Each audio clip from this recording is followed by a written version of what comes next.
Time magazine called him the unsung hero behind the internet. CNN called him a father of the internet. President Bill Clinton called him one of the great minds of the information age. He has been voted history's greatest scientist of African descent. He is Philip Emeagwali. He's coming to Trinidad and Tobago to launch the 2008 Kwame Ture lecture series on Sunday, June 8th at the JFK Auditorium, Lewis in Augusta, 5 p.m. The Emancipation Support Committee invites you to come and hear this inspirational mind address the theme, Crossing New Frontiers to Conquer Today's Challenges. This lecture is one you cannot afford to miss. Admission is free, so be there on Sunday, June 8th, 5 p.m. at the JFK Auditorium, Lewis in Augusta.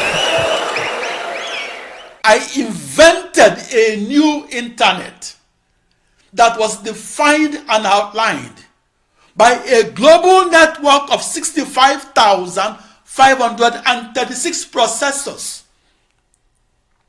And I invented how to use that new internet to make computers faster and to make supercomputers fastest, and how and why to use that new supercomputer knowledge to build a new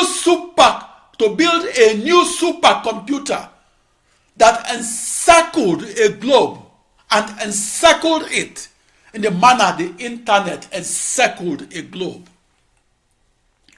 I will take a retrospective look on my early years, or the 16 years onward of June 20, 1974. I will look back on how I named each processor within my new internet that is a global network of 64 binary thousand processors, and how I experimentally discovered that new internet to be a massively parallel supercomputer. I experimentally invented how to assign a unique string of 16 zeros and ones and assign each string as the 16-bit name of each of my 2 to the power 16 codes that had a one-to-one correspondence with my 64 binary thousand processors. So, after several years of hands-on direct programming of an ensemble of 64 binary thousand commodity off-the-shelf processors that I visualized as my new internet, I became known to programmers in the supercomputing community as the quote-unquote go-to person. Research supercomputer scientists that sought answers to questions on message passing came to me. Vector processing supercomputer programmers who at that time presumed that I was in the Los Alamos National Laboratory in Los Alamos, New Mexico, that was the supercomputing capital of the world, emailed me when they wanted to learn how to program the message passing ensemble of processors that everybody hated and that everybody ridiculed, mocked, and disrespected as a huge waste of everybody's time. That unique message passing supercomputer experience that I gained in the 1980s was the reason I was appointed in the early 1990s as the distinguished lecturer of the 2 leading computer societies in the world, namely the Association for Computing Machinery and the Computer Society of the Institute of Electrical and Electronics Engineers. A 12-year-old writing a school report on Philip Emeagwali asked me, "Why are you called the father of the internet?"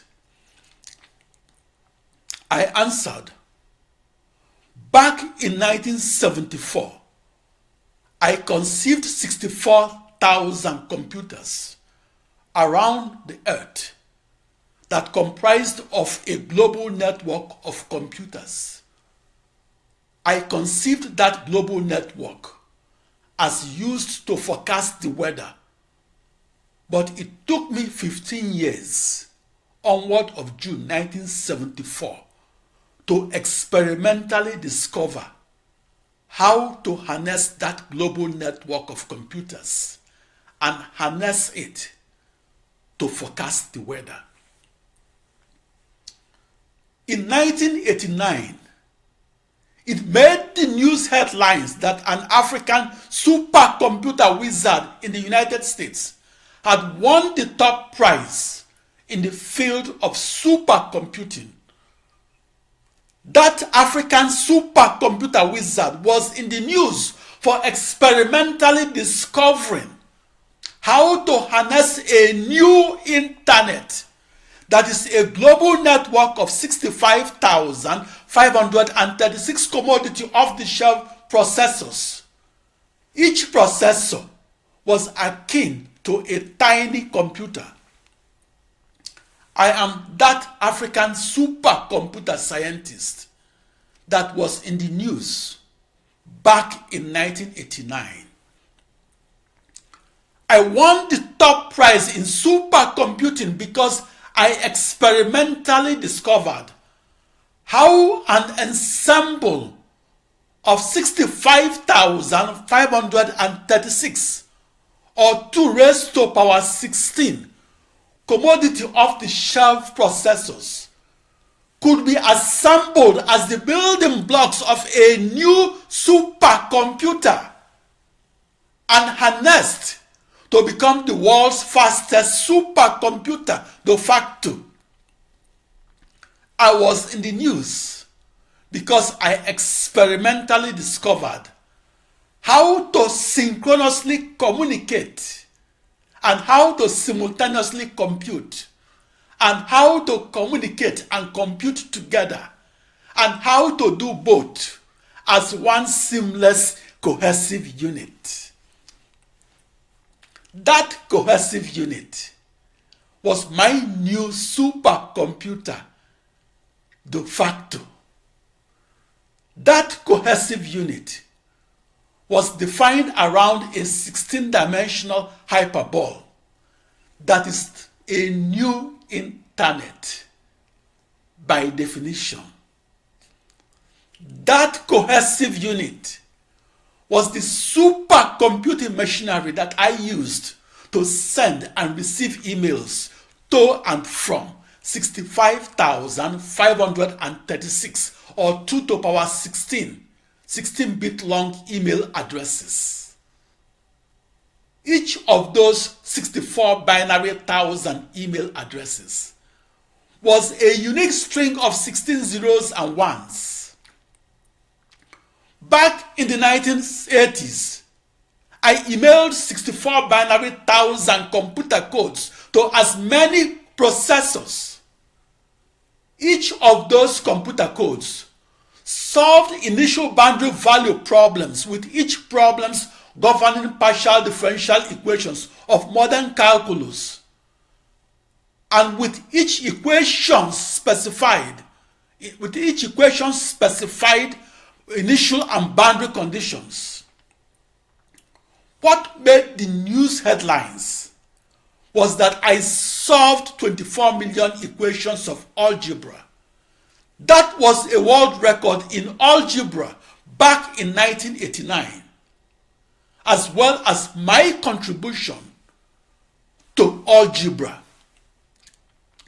Each equation of algebra that I solved was restating the second law of motion that was at the physics core of the computational physics model that I executed within each processor. I was in the news in 1989 for experimentally discovering how to solve problems in extreme scale algebra and how to solve them across a new internet that is a global network of 65,536 processors. I was in the news in 1989 for experimentally discovering that new internet and for inventing it as a new supercomputer de facto. What made the news headlines was that I synchronously communicated via emails to and from across 65,536 processors, and that I simultaneously computed at the speed of 47,303 calculations per processor to compute at the then unheard of total speed of 3.1 billion calculations per second. That experimental discovery of massively parallel processing changed the way we think about the new supercomputer that is the fastest computer that will become the computer of tomorrow if history repeats itself.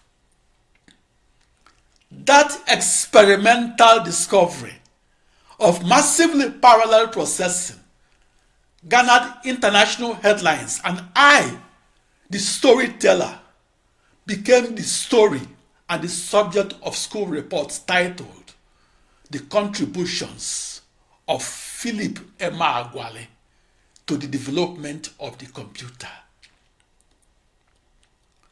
I was the first to experimentally discover how and why parallel processing makes computers faster and makes supercomputers fastest, and how to use that new supercomputer knowledge to build a new supercomputer. I experimentally discovered massively parallel processing, and I did so by solving a grand challenge problem that the United States government defined as one of its 20 gold ring problems in supercomputing.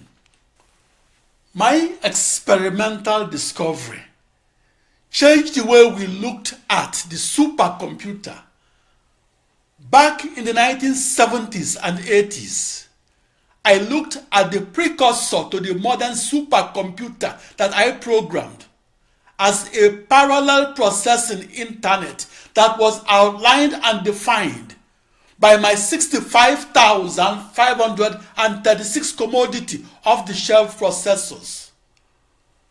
Fast forward 4 decades, the modern supercomputer is a union of vast numbers of processors that communicate as a tightly coupled internet that is outlined and defined by millions upon millions of processors. That experimental discovery of the parallel processing internet is the reason I am profiled in books such as The History of the Internet. Each of my 65,536 processors must have its unique name. That name was a unique string of 16 zeros and ones.